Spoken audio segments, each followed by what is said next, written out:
From multiple virtual locations in Minneapolis or near enough, this is Nice Games Club, the show where nice game devs talk gaming and game development. I'm Ellen Burns-Johnson, and I make nice games. I'm Steve McGregor, and I make nice games. And I'm Mark LaCroix, I too make nice games. In this episode, we talk with Jonathan Jennings to discuss programming VR games. And so, if everyone is ready, let's start. Okay. Welcome to the podcast, Johnny. Thank you. I'm super stoked to be here. Thank you. I'm super stoked about your shirt, which of course is not something podcast listeners can see, but it is Teenage Mutant Ninja Turtles. Mm-hmm. Oh yeah. Yeah. 90s babies. That was I think my sister said one of my earliest memories was I was watching the show and I just started kicking people. And I was a really quiet kid, Oh, wow. so I was really out of, that wasn't me.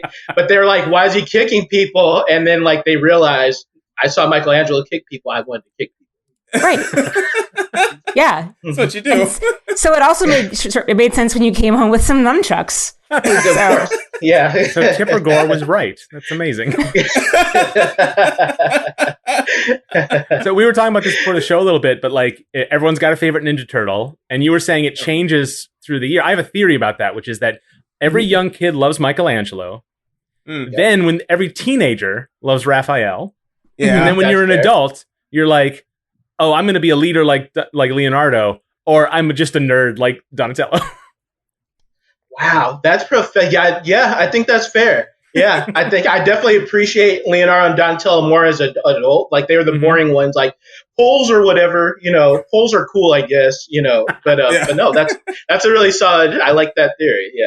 Yeah, as a kid, you will like Donatello because he had the reach in the video game, right? With the thing. Oh, But ultimately, yeah. he's just a guy with a stick, and that's not fun for kids. They Wait, want the wacky hold on weapon. a second.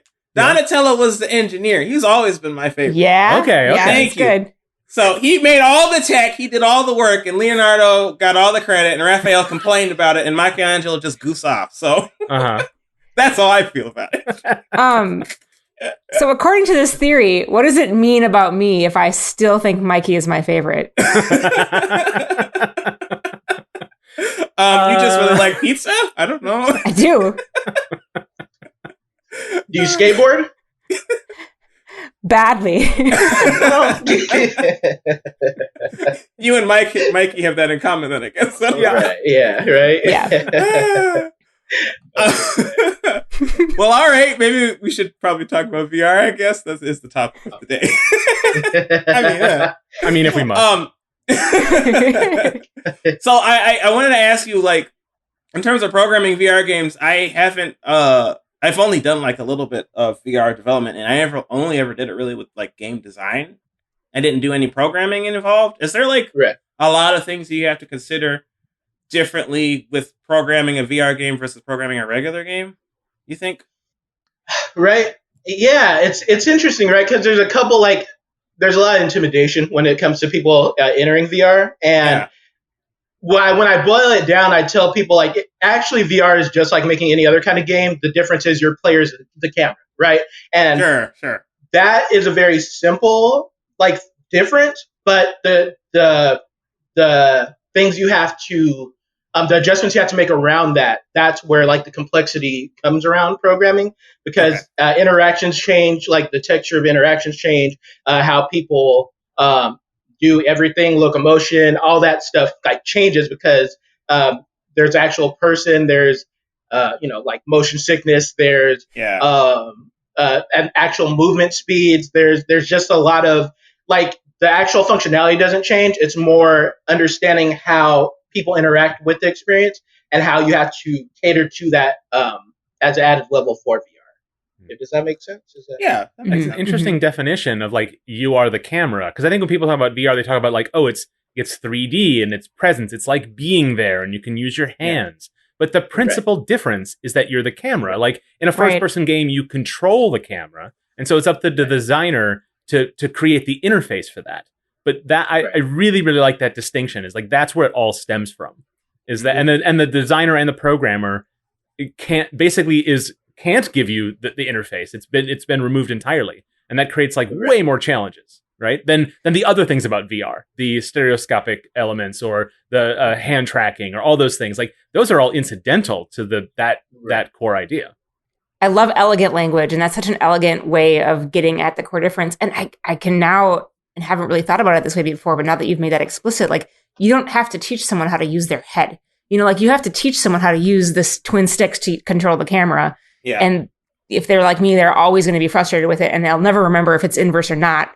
But I know how to work my head. Yeah. So that's that's actually a totally different level of challenge and it's a different nature of challenge for the designer, I suppose. Mm-hmm. Absolutely. Anyway. I will say, as far as like teaching people that they don't have to use their head, I tried to introduce my mom to the PlayStation VR at one point. And like there's a underwater experience where you're like in a water cage, and like I put the headset on my mom and she was looking forward, and I was like, Mom, there's stuff happening around you, right? But she kept looking forward, and she's like, no, this is cool, babe. This is I love it. I love what's going on here. Like, but Mom, it's thank you for humoring me, Mom. Thank you. Yeah. I wonder if there's some similarities between like for people where they're like VR in a movie, like where like when you're watching a movie, you don't, unless the screen is gigantic and you're like right in front of it, you don't really move your head. You're just looking straight at the screen. And I wonder if a lot of people are like coming into VR thinking, oh, I'll just look at this like I would if I was sitting at home on my couch. Yeah.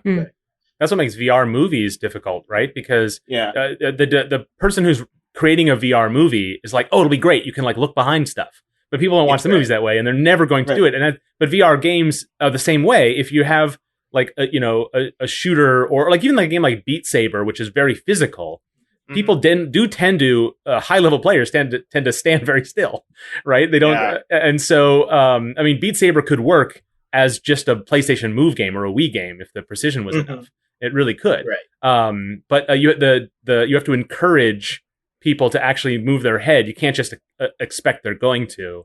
And then, but that leads really back into the like programming for it, right? Is to make sure that you can like have systems that are optimized for what you expect the player is going to do in an environment where you don't always know what the player is going to do. Yeah. Right. Absolutely. Like I think we never released it, but I've worked on like on XR in general. So I work on AR, VR. But for Magic League, we had application, right? And the idea was you'd be able to project like a raycast into a room, and you'd be able to place an experience on the floor. So we programmed that. I was really proud of that. But we programmed that, and once you place it on the floor, you basically tap a button on the controller, and it rises like a tower rises out of the ground, right?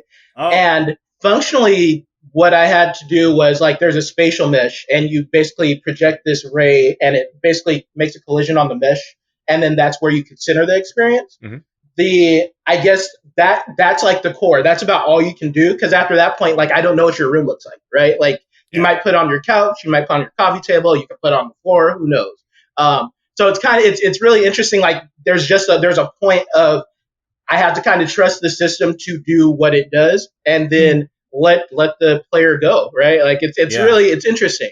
Yeah. And you have to account for elegant failures, right? Like exactly. you have to, because you can't account for every situation. So you have to make sure that the player understands that if they quote unquote do it wrong or don't follow the instructions, and of course nobody reads instructions, then that they understand that like, oh, this isn't the optimal experience that was set up for me, that was designed or developed for this. So I'm not going to be mad at it, even though they're like, because there's just way more edge cases, especially in AR. So many. Yeah. 100%. Yeah. And developing like algorithms to recognize those is like either from a design perspective, you could say like, oh, we're not going to account for all that. We're not going to make it complicated to develop. But then we need to make sure the UX accounts for that. Right. Or we make it easy to approach and sort of a magical just works experience. But then it places way more burden on the developer to like recognize those edge cases and resolve them. Yeah, absolutely. And I know that's one thing, I guess, when I first started working, the Magic League was the headset I was really excited about. It still lives, but I wish that it was more popular than it is. Yeah. But the first thing I imagined, I wanted to make like my apartment into an armory. I wanted to like have axes and swords and maces all over my walls, right? Yeah. And there's ways to do that, and very much like you're talking about, Mark, like the design concept is, so the way the Magic League works is you can essentially tell it when it's generating that spatial mesh.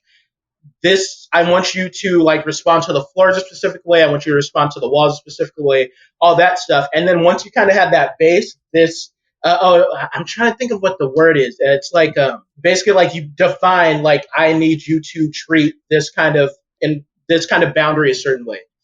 You basically tell, hey, I want you to handle the walls, and then I want you to lay out a grid, and then I want you to spawn my weapons on the grid, right? And that's how I envisioned it. And yeah, so but it's very much like you said, like it's kind of understanding like what the Magic Leap can give me as far as like tools to work with things, and then kind of working with whatever those controls are. Hey, I know what a wall is. It's like, oh, okay, if you know what a wall is, then I can give you a grid, and then we can work together and put weapons all over a wall. Mm-hmm. Yeah. Okay, that sounds very similar to how you would program on like any console. Really, you just have to understand the basic how the console works and what the features that console can give you, and then program around that. Yeah, exactly. Okay, exactly. That's totally cool. That makes it sound a lot less intimidating than I think it is. Yeah, I guess to process that idea out loud for me. I guess I had always thought like, oh yeah, if you're going to do anything AR, you've got to basically program around the world. But really what you're saying is you have to program around the system's perception of the world. Exactly. Okay. That's a Yeah. great way to put it. Yeah, Very good. exactly. Yeah, I mean, that's exactly it, right? Because I can't write an algorithm that can tell me what your room looks like, right? I'll be honest, like I think I'm a decent programmer. I'm not that good of a programmer. But if you could give me a system that can define like certain constraints of your room, then I can absolutely play within that space. Yeah, okay. That's neat. That's cool. Yeah, I hadn't really considered it in that way, but that was a good way to make it accessible sounding. You brought up movement a little bit in the VR a bit ago. I wanted to ask you about that, like how you. I know that movement in VR is difficult because it's not like you can physically move in this virtual world. Right. Otherwise, you're running the walls in your own home. So, like, how do you go about programming movement in a way that makes sense for the player and makes sense for the infrastructure? So I think it depends on the kind of game, right? Because if you played any VR games, there's so many different type of locomotion styles, right? Right. I know a friend of mine. He's working on. So I'm working on an indie game called Galactic Bar Fight. And one of the things I obsessed about when I was working on this game was I wanted a lightsaber-like sword. Because I guess I have a thing for swords. Now, like in this, I didn't realize before this conversation, but I have a thing for swords. Okay, cool. Leonardo, then. There we go. Pretty good. So for this sword specifically, like when you swing a sword, you kind of need your feet planted, right? Because you kind of like there's some kind of traction that you need to like swing with your wrist. And so I'm very much a fan of teleportation for my game specifically. Okay. But I've also seen games like, I don't know, have any of you played Gorn? Gorn. I've seen many GIFs of that game. It's a wild game. But basically, essentially, the way Gorn works is kind of like if you imagine a mime pulling a rope. That's how you move yourself in Gorn. You look in a direction, pull yourself, and then you could swing. And they do that because, first of all, Gorn is a weird physics game, so you kind of don't want, like, there's kind of I don't want to say unreliability, but there's kind of a struggle you want your players to go through. It's like a wave-based combat game. Sure. And then a lot of your weapons are melee-based, so also that gives your players a chance to, like, pull themselves to where they need to go. Right. And then start swinging once their feet are planted. Okay. I know I'm not a fan of like thumbstick motion stuff. Like it can work, but I know that actually gives me motion sickness, right? Okay. So yeah, but programming that, I think programming it isn't the hardest part. I think it's understanding what kind of experience you're going for. A lot of design. Yeah, exactly, right. Okay. Depending on like Beat Saber, right? Like all those squares going past you never move. Mm-hmm. But I think that works for the experience they're going because like you want to be more focused on the rhythm, you want to be more focused on all the things coming at you and kind of dodging the walls and all that. Like it's it's really depending on the experience, like how you want players to move and the world to move around them and all that changes. Yeah, I guess I'm thinking about it in like terms of development largely because like I think that like I think a lot of the difficulties with like creating a VR game is design, like you're saying, like because there's a new constraints and new possibilities due to this medium, but there's an aspect of VR development that like isn't maybe talked about as much. I guess like there's a lot of these back end challenges. I think. I'm saying that like I know what I'm talking about, but, but I think like it seems that I think that's what intimidates me a lot about VR stuff is because like I think I could design a VR game that would feel intuitive enough for a player, or at least like they can explore the world or stuff. But like developing that seems scary to me, and I think part of it also is just like the optimization of it, right? Like VR takes a lot of it takes a lot of power in order to run these things. And so like you need to make sure that your game is capable running in whatever your application. Yeah, absolutely. Optimization is absolutely. I think that's probably. I would say that's like definitely one of the most challenging aspects, right? Because sure. Yeah. And so it depends, right? It depends on the headset because like something like the Oculus Quest, which is mobile, it's like a mobile chipset. Like a really advanced mobile chipset. But for something like that, I have to, in order to make sure my game runs well, I had to make sure I had really optimal textures. And then doing that while making sure the game looks decent. Because, I don't think people go into VR expecting mind-blowing graphics, but they do want to look nice, right? Right. So I think tethered VR is a little bit easier to develop for, but there's the complications because you're rendering in two eyes, right? So it's basically like a split screen game all the time. And it's more complex than that even, right? Because it's a split screen game, and you usually have a third camera that is in the center of both eyes. So it's like you have a center eye that sees everything in front of you. You have a left eye, and then you have a right eye, and then those give you the kind of stereoscopic like depth perception that you need. Okay. So it's just like a lot of rendering to get everything to look great, and then optimizing it is just, of course, making it run well, so that people can enjoy it and not get sick because your game hangs at the wrong time. Because if I'm playing Beat Saber and it pauses, I'm ruined, right? I think, on the floor. Yeah. And isn't there also like shaders also represent an interesting, unexpected challenge in VR because a lot of texture shaders and materials rely on the fact that it's a single camera to trick you into thinking there's more detail. And in VR, you can't actually pull those same tricks, right? I wish I remembered more details, but I heard a talk a long time ago about just the simple things that make games, like going back to like the PS2 era, look way more realistic than the sort of like a mesh that those systems could do would allow. Suddenly you lose access to that tool. And even though the computers are so much more powerful now, suddenly it's this weird handicap you didn't expect to have. Mm-hmm. Yeah, absolutely. It's interesting. And for what it's worth, like, I know you say that you're intimidated by it, Stephen, but I kind of feel like the undefined spaces are VR. I think that's the most fun part, right? Because it's a lot of, I've gotten so many projects where it's like, we're going to try this weird thing, and I don't know if it's going to happen. I don't know if it's going to work, but let's go for it, right? And it's just cool, like seeing what works. It's cool seeing what doesn't work. It's cool seeing what's uncomfortable because you kind of realize like within VR, the games, it's not just about the play experience. Like, right, you're like, there's a physical demand on your players, and it's just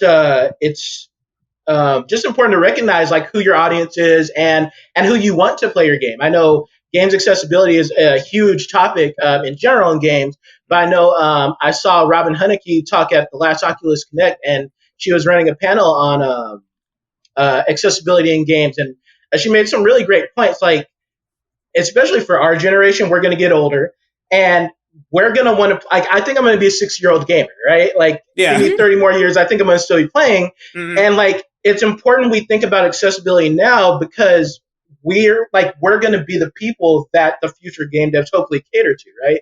So it's kind of important just to develop that language now. Like, we want to know our audience, and we want to know who can't play our games and what we can do to make sure that they can. Oh yeah, no, I agree. That's totally important. And I like how you described like VR is effectively uncharted territory, even though it's been around for I don't remember the exact year. What, 2 years, 3 years, 4 years? Oh, it's been around for a long. Actually, I think like the '90s, like Disney was doing like a virtual Aladdin ride. Yeah, you're right. So it's been around for a while. Like, and we have what's the Virtual Boy? There we go. Right. Oh like, yeah. So, of course. We've been experimenting for a while. It's just now we actually kind of are in a place to actually build on like the core technologies, right? And there's more of a traction. Like modern VR sort of started in like 2015, 2016, and like it's 2020 now, so that's like 650 years ago. Is that right? Give or take. Yeah. Time is pretend right now, but yes. True.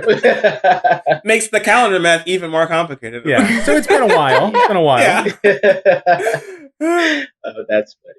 So, you said earlier before we started recording that you are a VR dev that's working on Mac. Explain yourself. I kind of love, like, you guys like really like, it's like everything stopped, like a record scratch in the background, like wow, interesting choice, huh? I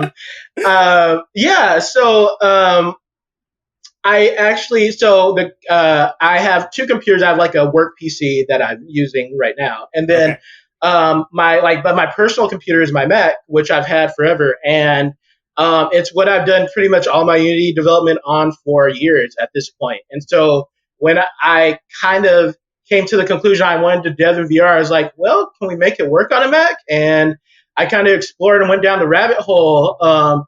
And like, Oculus gives you the tools. So my games for the Quest, Oculus gives you like the tools, and Unity works on a Mac and everything. Mm-hmm. I think the most complicated part, and the part that I've met people get stuck on and I have to give advice on, is I had to go download Homebrew for Mac so that I could have ADB access, which is Android, Android debug something. Sure. Android Developer Bridge, I think. There we go. That makes sense. And so that allows me to actually put the build on my device, right? Yeah. Or like know if my headset's connected to the Mac or all that. So that, like, otherwise, to me, it was a pretty straightforward process, but like making sure you download Homebrew to your Mac so that you can use ADB, that was the core. Yeah.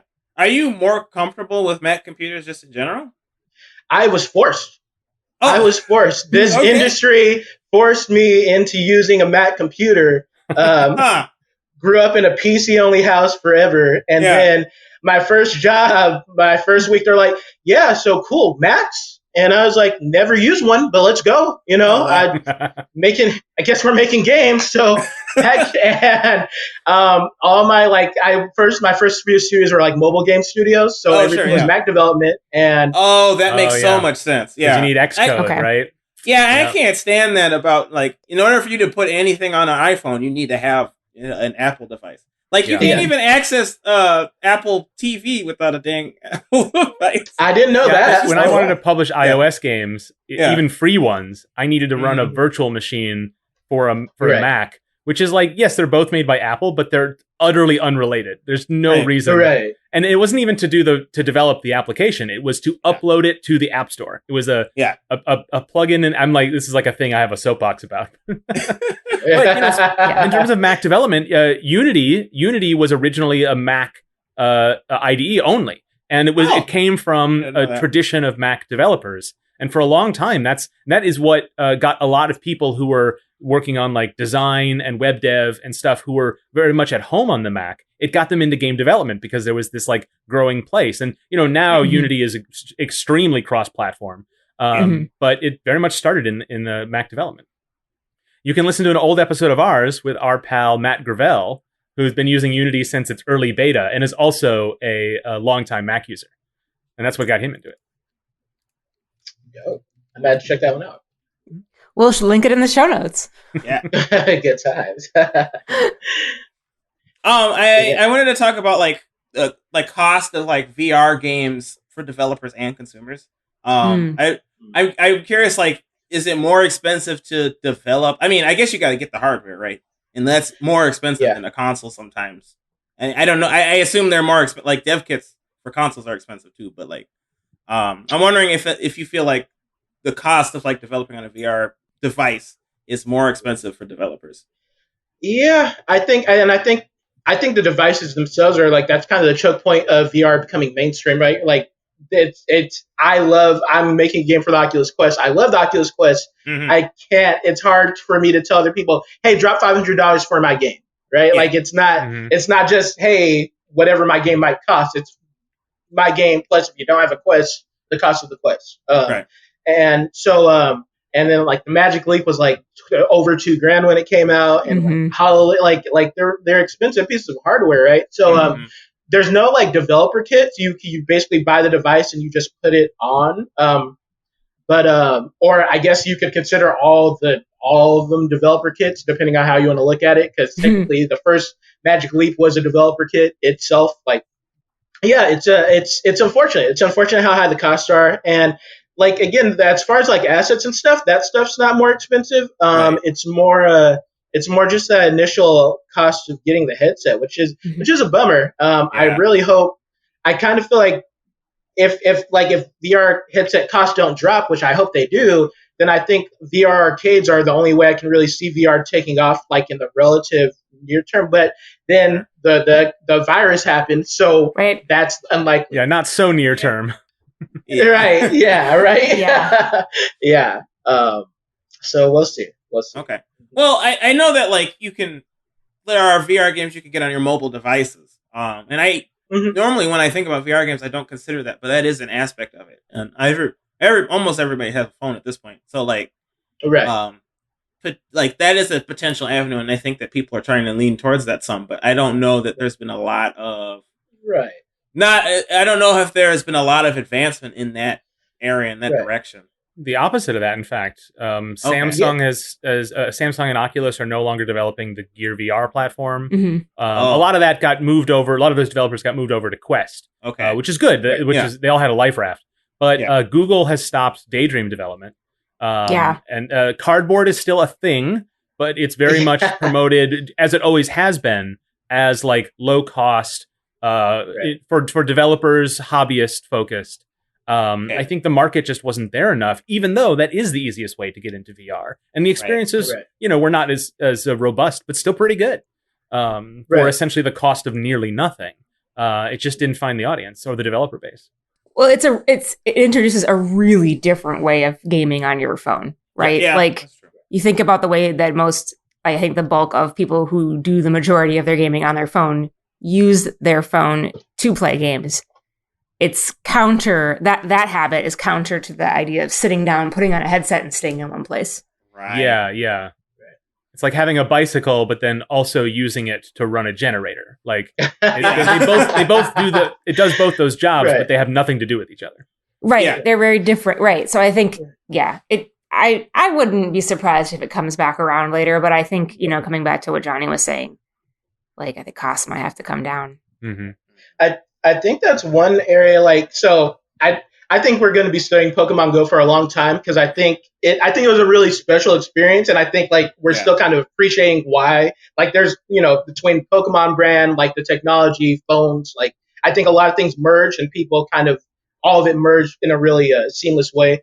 But I think that's one reason I was not a big augmented reality fan, but after like seeing and understanding Pokemon Go, like people have their phones on, right? Yeah. And people like to game, but I think we like to game with our friends, right? And I know at my office before the virus, we would have the artist, a few of the programmers.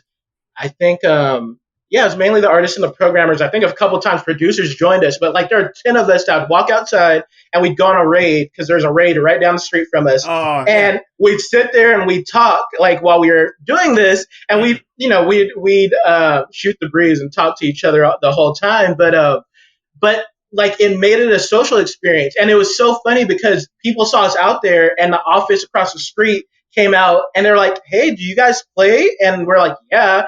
And so they jumped in, and like it was.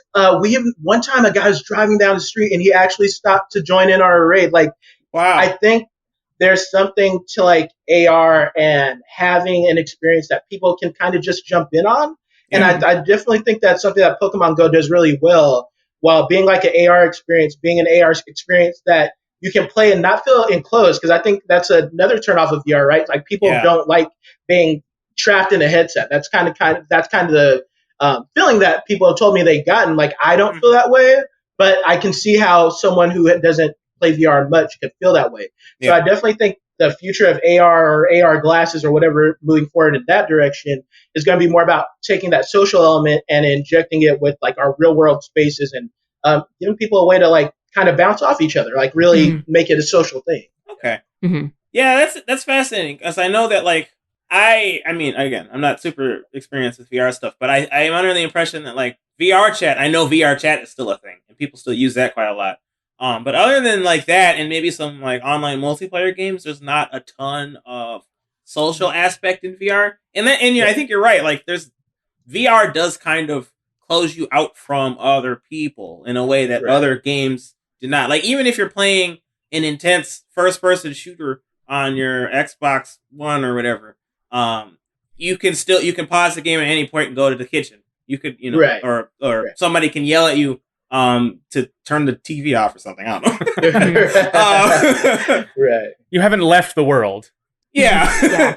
But like there's the transition between, I guess, virtual and non-virtual worlds is much easier outside of the VR space. Whereas with VR, you got to put the helmet on. And even if it's easy to put the helmet on, you're still like out. It blocks your vision from everything else. Right. You're closing. Yeah. Yeah. Like you said, you're closed in. It feels like, I think a lot of people experience that closed in thing, like you were saying. It's like closing the door when you're reading. Sorry, I didn't mean to cut you off. Yeah, no, you're right. That's totally it. It's like closing. Yeah, it's like closing the door when you're reading. It's like, you're separating yourself in a way that doesn't allow you to be social. And I think that like in a lot of games, there is a social aspect to them that people enjoy, and and VR is kind of missing that opportunity to reach that audience. I wonder if missing is the right word. Yeah. You're right. That's fair. Yeah. It's like sometimes you read with your. This is my reading life here on the podcast. Sometimes you read with the door open, right? Because you're not really you're only partly engaged and you're fine with somebody coming in and talking to you and it's okay. Yeah. And it's more casual. Yeah. If you really want to focus or you really want to, engage with the story or understand what you're reading, you might close the door so that you can be more immersed in the act, in the activity. And I feel like that kind of intentionality is behind VR because you're putting something on your face. Right. I will say, so I have experimented with VR chat and I enjoyed it because I wore Courage the Cowardly dog skin and I was really feeling that. It was nice. But I will say, I grew, 90s kid. So I grew up with like Fairly Odd Parents, and there was an episode where Timmy goes into a video game, right? Oh, it's one of my favorite episodes. Yeah. VR chat was the first time I experienced that. Okay. Because it was such a weird. There's a lot of weird stuff going on, but it was a really surreal, weird. Like it's kind of like it makes me think of like when I first went to chat rooms as a kid, right? Like it's just, hey, people out in the world, I exist too, and they're like, hey, we exist. And then you see them run off into a portal, and it's like, I want to follow that guy who looks like what? I saw like Charlie Brown or, there's so many. There's Fry from Futurama, like, anyway.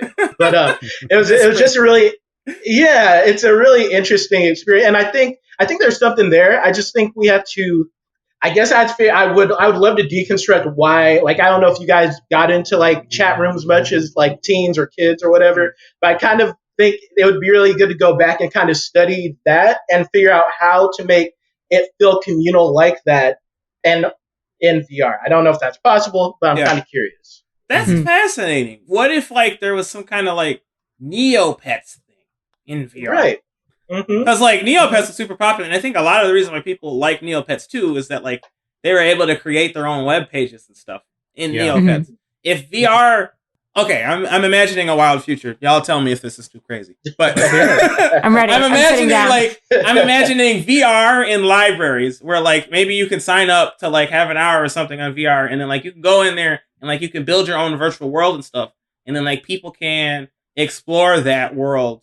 whenever they go to the library or outside of the library if they have their own devices at home. Mm-hmm. And then because then VR could be accessible to anybody and you can explore it and develop it if you're like a kid or something. But it would still then it would be something that anyone could experience. What we need to do, I guess, is get VR in libraries. Maybe.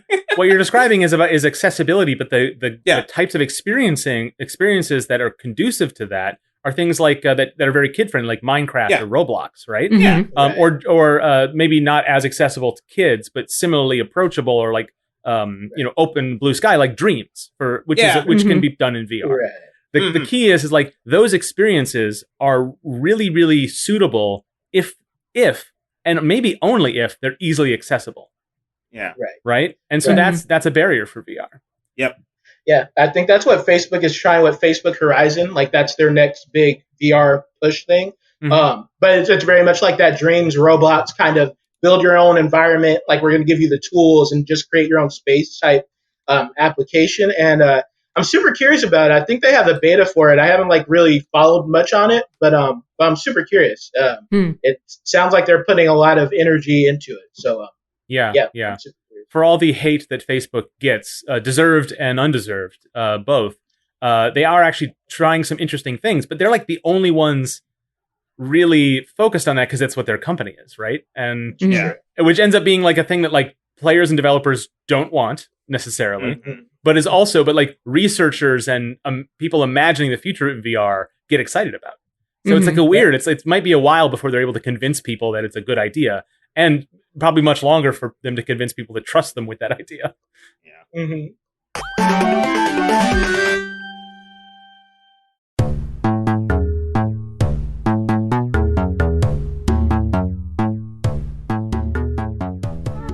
You know what would be really valuable for VR games, VR development? Tell me. Feedback. It's beautiful stuff. I love it so much. You can use that to iterate off of your games and learn more about what is going well and what is going wrong with what you're doing. It also helps us on Nice Games Club. It's important. We like iterating off of that, and we like giving listeners what they want from us. So if you give us feedback, we can provide that. I mean, sure, but how is that even possible, Stephen? We've got this little thing called the intranet that we developed on our back end. Wait, you developed the internet? The whole internet? No, it was a team effort. We all did. Use plural developed the internet? Yes. Y'all developed the internet? Together as Earthlings, we have made the internet. Oh, everybody developed the internet. Yes. You can give us feedback at nicegames.club/feedback. One thing we're particularly looking for is where you're listening from. We get listeners from all over the world, but we'd like to know specifically where you're from. Let us know, and we can start catering to that kind of that content, that demographic. So let us know at nicegames.club/feedback. You all have to learn Japanese now.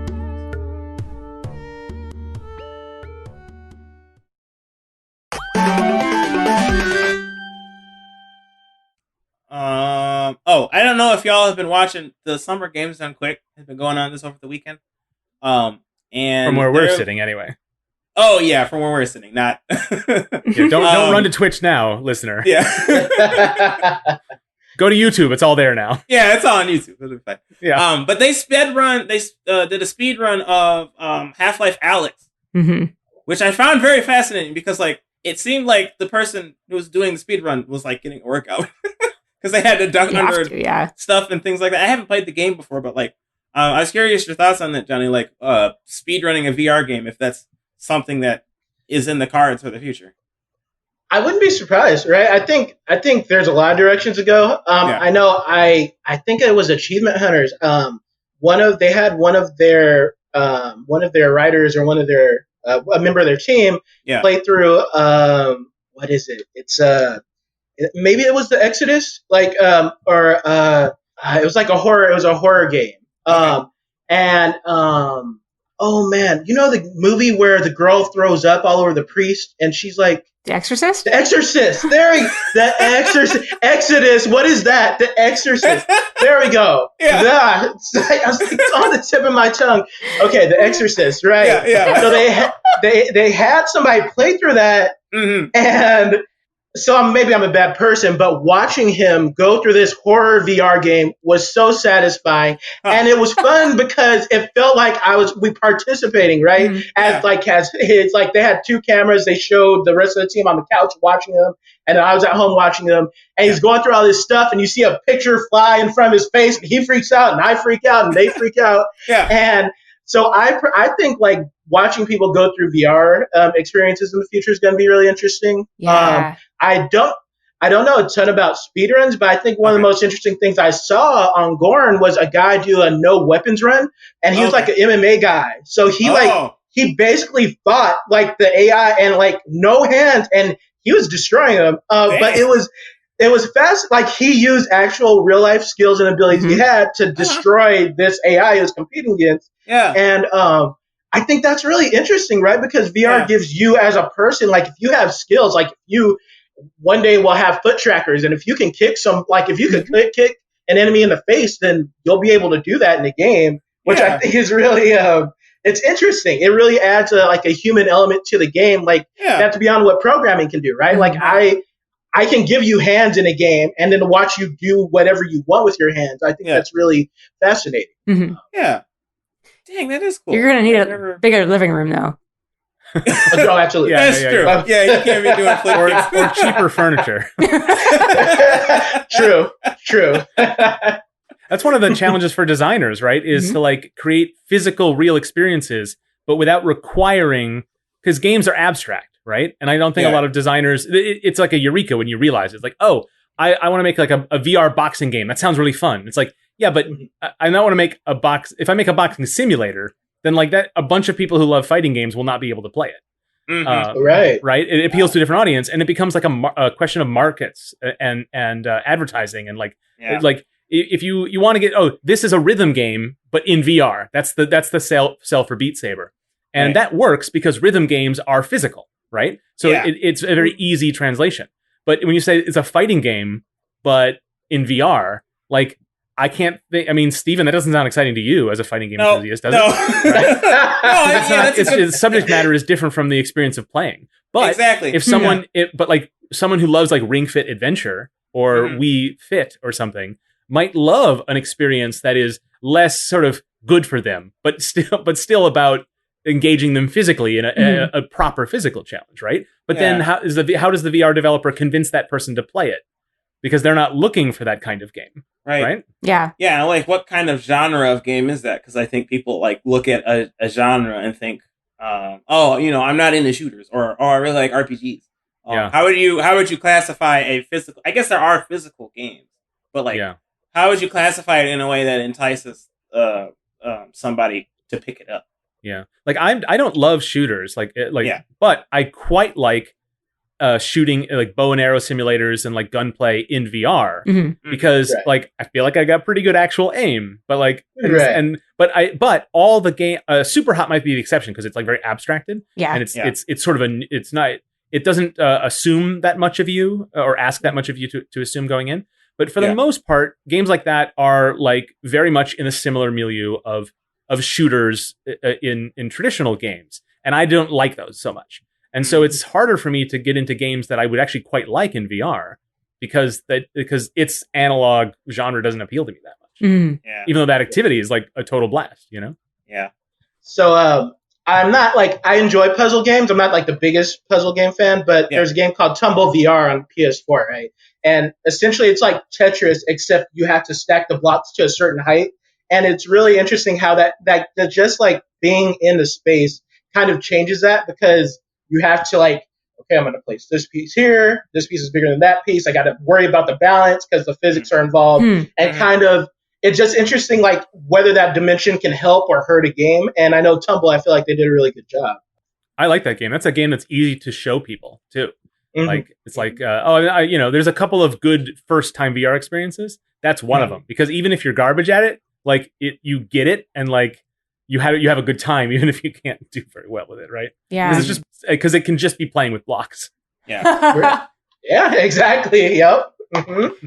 Having the additional sensory input for VR, and the additional, like, I think physics challenges and immersion that brings makes me think about describing the genres that we've been talking about, like, in different ways. Because Mark, you said, Beat Saber, that's a rhythm game. I'm like, no, it's not. It's a dancing game.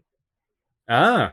Oh, yeah. And I think that's just my experience with it. Like, when I I haven't played Beat Saber a ton. I'm not very good at it. But, like, when I do play it and when I watch other people play, what I really like watching is not when they get a super high score, but when they're executing well in ways that are very stylistically appealing, Yeah. Like, so if I'm, like, dodging a wall in Beat Saber, I'm, like, trying to hold my wand still while I'm still dancing. Like, yeah. So I don't know. It's interesting because, like, and then, like, thinking about the puzzle game where you're balancing things, I'm like, oh, I guess that's a balancing game. Not that there aren't balance elements in other games that are on other platforms, but it just doesn't feel then like a balancing game because the physics, I think, aren't as, like, present. If that makes sense. Yeah. Right. Yeah. I think that, like, certain VR games are better displayable, like Tumble VR, and I think that, like, going back to what you were saying before, Johnny, I think that, like, that aspect of, or a person can, like, show players what they're seeing in VR and what they're experiencing in their body in the middle of VR, like, that can be a fascinating avenue into making it more of a social exercise between players. Right. Right. Yeah, like, I think that would be good. And like you're saying, Ellen, with, like, Beat Saber and how, like, people have to, like, move their bodies in certain ways in order to, like, dodge things and hit the. I've never played Beat Saber. You got it right. You got to dodge things and hit the beat and something like that. Like, that can look cool in display, and, like, it can make, and that's something that, like, players, like, spectators watching that can feel that presence, I think, in the moment too. That'll make it more appealing just to even have it as a watching thing. It's like a spectacle sort of thing. Yeah. If that makes sense. That's something, like you said before the conversation, Mark, you mentioned Facebook, right? And that's kind of like social sharing is their thing, right? And that's definitely something they should amplify more with the Oculus Quest, or Oculus in general, right? Like, because there is something special about watching. I feel like sometimes when you play a VR game, you're the star of a movie, like, and I feel like it's fun watching your friend be the star for a moment. And I think that's something that Facebook definitely should play on or play with a little bit more. That's kind of goes back to the discussion we were having about the horror games in VR. Like, we talk about horror sometimes on this podcast, and then, like, how none of us really play it very much. And one of the reasons that I don't watch horror movies often is because I'm just not into what happens to that character. I'm like, yeah, you shouldn't go in that room, and you're going to anyway. So tough.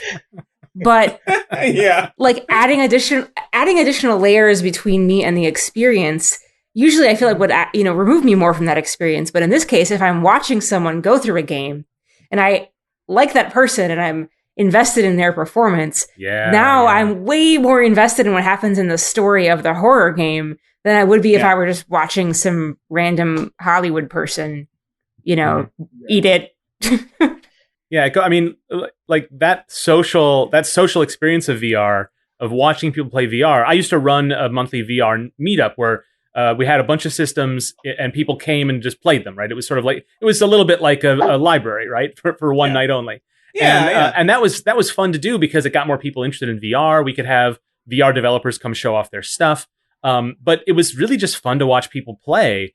And that is an experience that is very much like a couch co-op game, even if you're not playing. And one of the things that a lot of people have said is like, oh, it's pandemic times. Now's the time for VR because we can enter these worlds. We have all this time on our hands. No one's going out on the weekends. But in my experience, I've played less VR since I've been locked in at home because a big part of enjoying VR is, like, introducing it to other people. And I'll take a turn, then you take a turn. And that is something that I don't think is explicitly part of the development of VR games. But when people figure out that that's a part of the big appeal, I can't wait to see what people do with that in the design space. Yeah. Yeah, absolutely. I guess to go to Ellen's point, probably one of my favorite moments in VR, and I'm a terrible brother. I'm just going to throw that out there. So I'm excited for this story. there's a PSVR experience again. So like the one that I showed my mom where like you're in an underwater cage, but it has basically 3 settings. So the first one's like just like, hey, you're in a cage for like 2 minutes and you're just kind of looking at like the fish and stuff swimming around you. The second one, the cage starts to go down and you start to see what's deeper in the cave. Mm-hmm. And then the last stage, there's a shark at the bottom. And so I kind of put my sister in. She was really enjoying herself, poor thing. And as the cage lowered, there's a point where it's like, oh, we're picking something up on the tracker.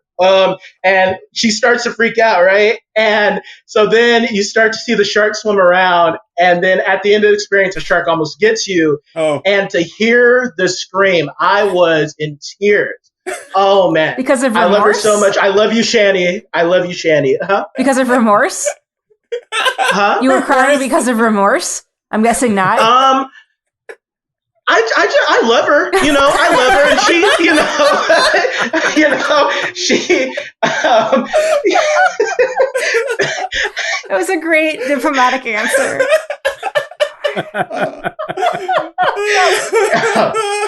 Yeah, that was definitely one of the best VR moments. She was definitely upset with me a little bit, but she's my sister. So I mean, what if I'm not messing with you? Do I even love you? Like right. Yeah, kind of. That's what I tell my brother that all the time. Just saying.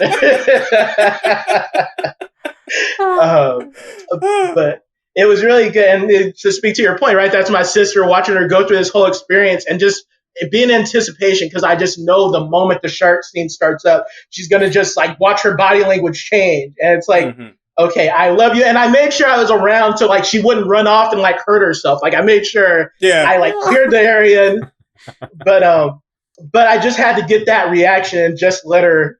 Did she ever get you back for it? We have a whole childhood of her getting me back, so I don't think that's called for. Okay, got it. Okay. You feel like you still have a couple on your side of the ledger that you got to check off before she gets yeah. Just today, Johnny sends his regards. There we go.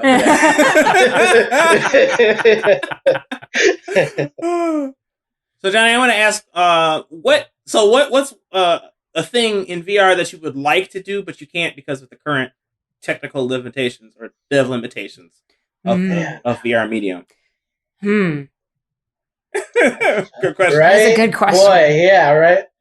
Yeah, I mean, pie in the sky, right? Like Matrix without like the possibility of it killing you, or Sword Art Online. Like I'd love somebody to be fully immersed, like feel the wind blow on you type experiences, right? Yeah. Or the Oasis from Ready Player One, anything like that, right? Like, because I think VR is really good at making you present and allowing you to just kind of exist in a space. Sure. I just think, I know when I've played VR, I think my favorite moment in VR is when you either hurt yourself or you realize, when you forget that you're in a VR experience, right? Yeah. So I played a game called Drunken Bar Fight, which I really enjoyed. Basically, you go to a bar and you just start swinging at guys and they swing back. And I was having a really good time. I was fighting this guy, and like they talk trash to you throughout the whole thing. Yeah. And so this dude's on the ground, and like I was gonna get one more in, and I swing, and the moment I should connect with his body, I feel metal on my knuckle, and I hear a loud ring, and I just punched my coffee table. Oh, ow! And it hurt. Oh, it hurt. It hurt for a couple of days.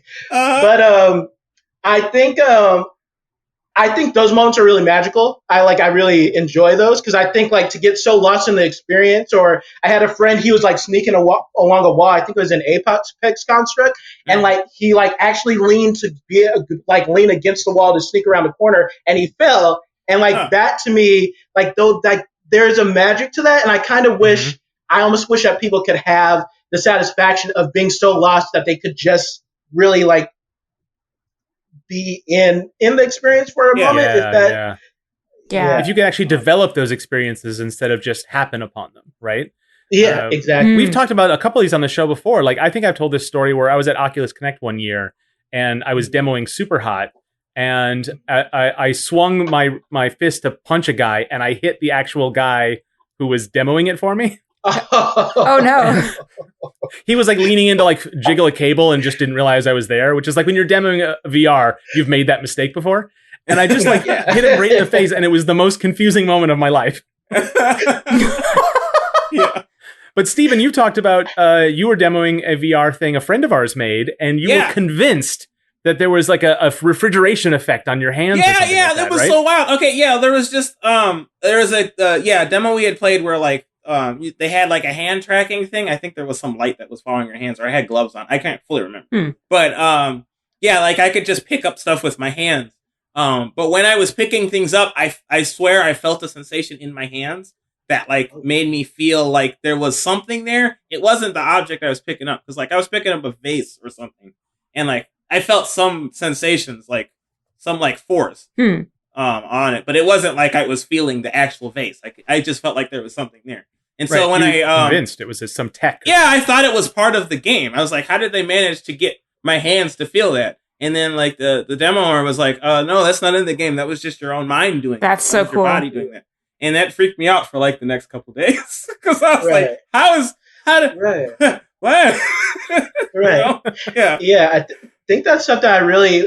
One of my favorite designers, Valmore Riera. He, we talked about this before, and I think there's a very primal connection with VR. Like a good VR experience, you very much. I guess it's kind of, it goes back to like that whole Exorcist experience, or my sister screaming at the shark, or me punching the coffee table, right? Like you very much connect to. I guess lizard brain's usually what they say, right? But like there's a level of perception that is beyond I'm playing a game, right? Like it's like you really commit to, and I think I think there's something really special about that, right? Like I look forward to like playing stuff and making stuff that explores more of that. That's cool. Yeah, it's like I think when I was in that moment, and when I'm thinking about like all of the moments that we've shared here, I think that like the experience is like a part of yourself. Yeah, like I guess you're a lizard brain, or like in the back of your head. The back of your head actually believes that you're in a virtual world, and is like changing how your body is reacting to things as a result of that. If there was a way to actually develop that and put it into a game, is that what you're looking for from a game? Maybe. I mean, I think it'd be interesting. I just always get nervous about Sword Art Online. You know, I don't want the nerve gear. I don't want I don't want the horrible Black Mirror episode where the dude's brain. Well, okay, I guess that's a split, but I don't want the horror VR Black Mirror episode. You know, like it sounds really interesting to have like a neural link to something like that. But I'm a programmer, and I know what bugs look like, and I don't want a bug involving my brain ever. You know? Yeah. That's a good point.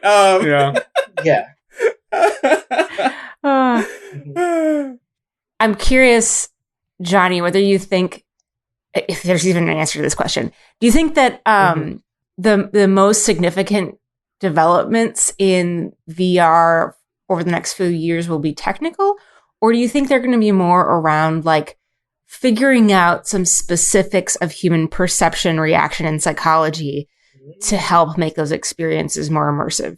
I think it's both. And so I think this is a good time to mention Hamilton, because I've been addicted to it, by the way. But my girlfriend got me addicted to it. But I've been consumed with it, and I was trying to figure out, and I feel like the more I kind of break it down, the more I realize probably the best example we've probably had in history of maximizing world building in a small space are theater, right? Like that's, and it really resonated with me. Like, I'm studying it. I'm really trying to explore it, because I don't know if you guys have seen it, but it has a great sense of motion, and stuff is constantly happening, and it's the same set, but the way they light it, the way the dancers move around it, it just constantly feels like it's moving, and you can see the different environments it takes place in. And I think I think we have a lot of exploration to see like how stuff like theater and how they approach things and how they sell, like how they affect people's emotions and really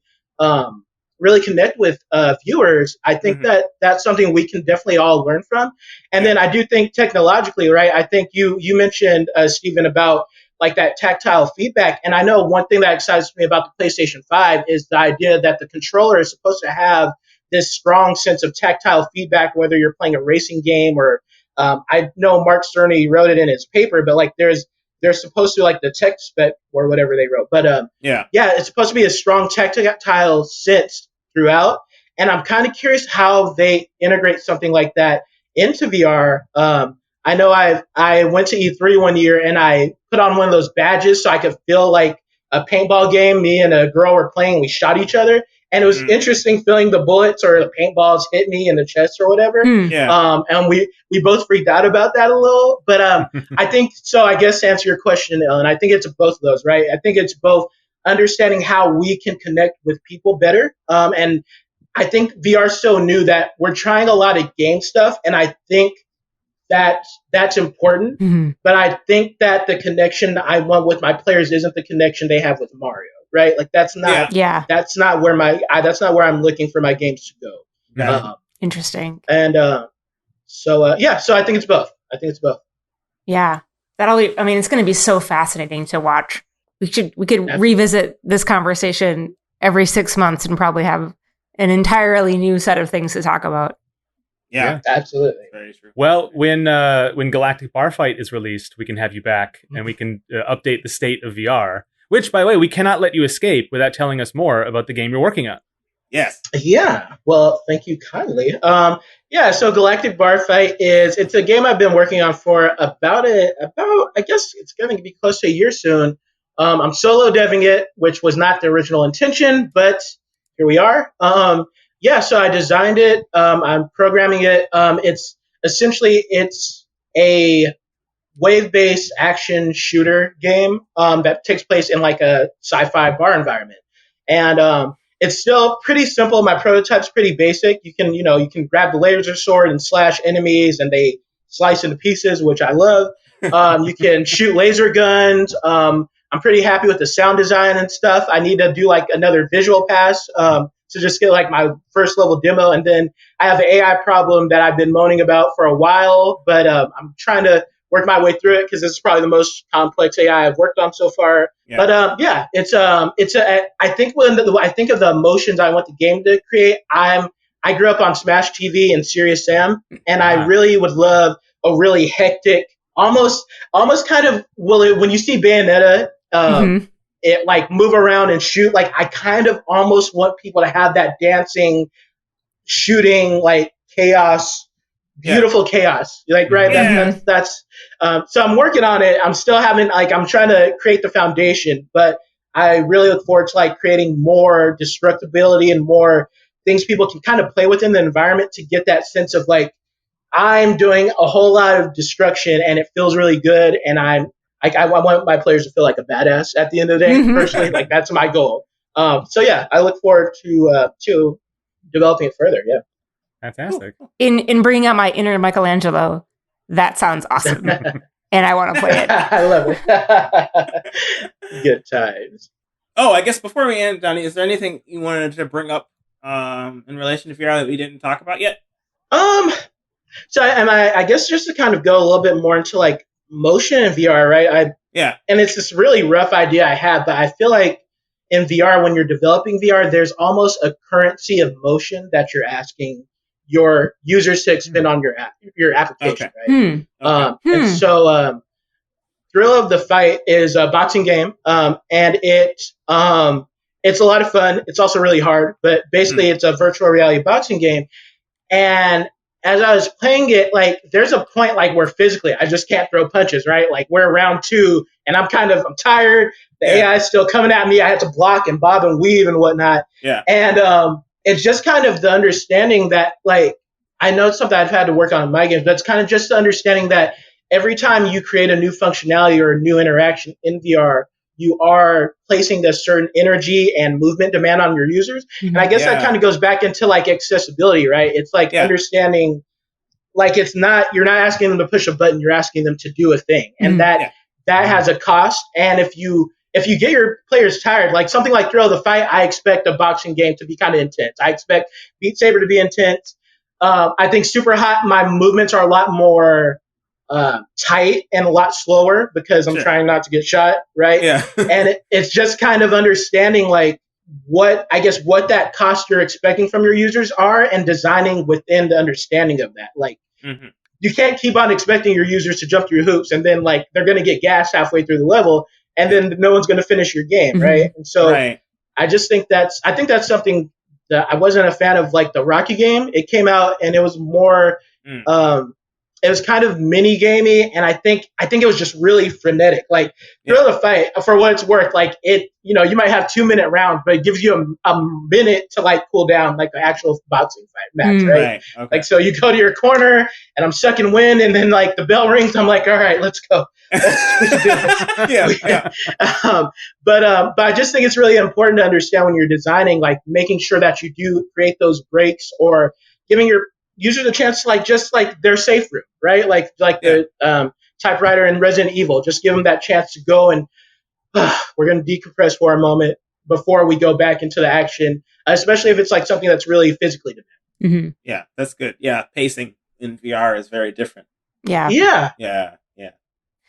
So Johnny, for listeners who don't already know about your work, where can we find you on the internet? Well, I probably accept too many LinkedIn invites. So if you look at Jonathan Jennings and VR, then I'm right there. There's that. My Twitter is at JohnnyJ17.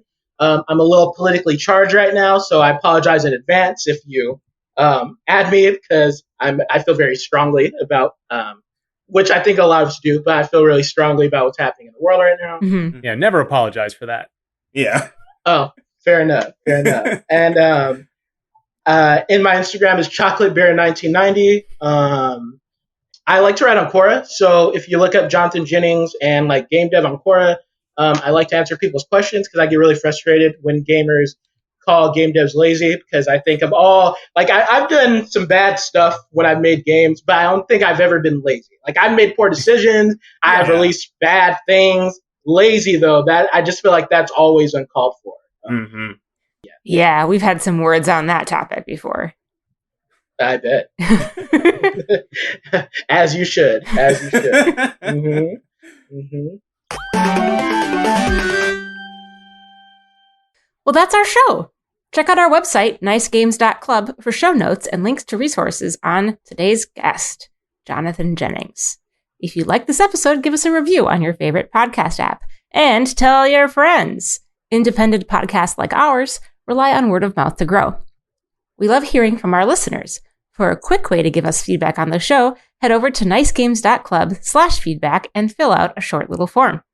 You can also get in touch with your nice hosts on Twitter at Nice Games Club, where Dale tweets about game dev resources and the frog cat.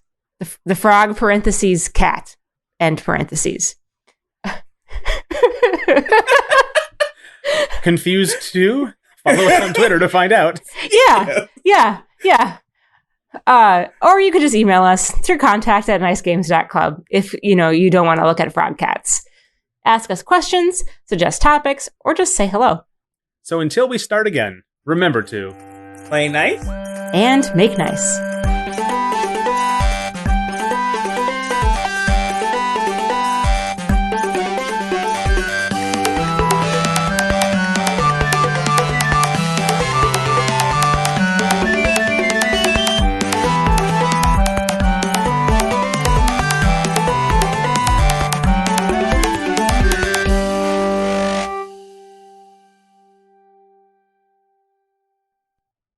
Sorry, I derailed us, but we can go on to the next. That's fine.